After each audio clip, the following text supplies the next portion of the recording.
brain freeze. Wait, you're telling me you get brain freeze? Yeah. Well, the scientific term for what Brayden is experiencing is actually sphenopality ganglioneuralgia, and about a third of all humans suffer them.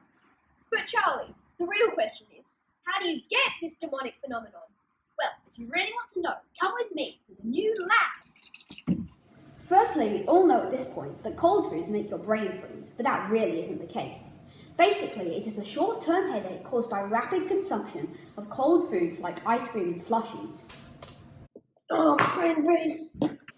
The cold shock nerves on the roof of your mouth send a message to the brain, particularly to the internal carotid and anterior cerebral arteries.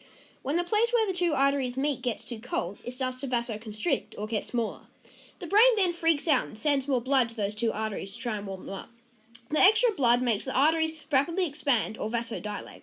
The contracting and expanding triggers pain receptors on the outer covering of the brain. The pain travels via the trigeminal nerve, the biggest in the brain, but the pain ends up in random places like behind the eyes or on the forehead because of the messy crossover of nerves. Let's find out what temperature a drink needs to be to cause brain freeze. We need a thermometer, a glass of water, a straw and ice.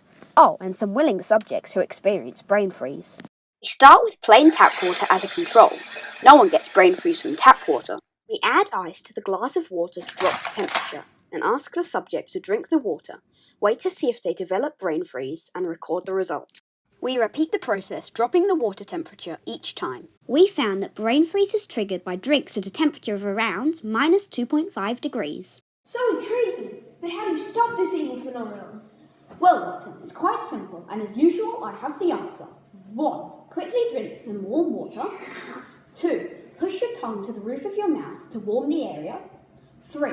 Cover your mouth with your hands and breathe rapidly to increase the flow of warm air to the palate, or just check the temperature of all the food and drink before you consume it.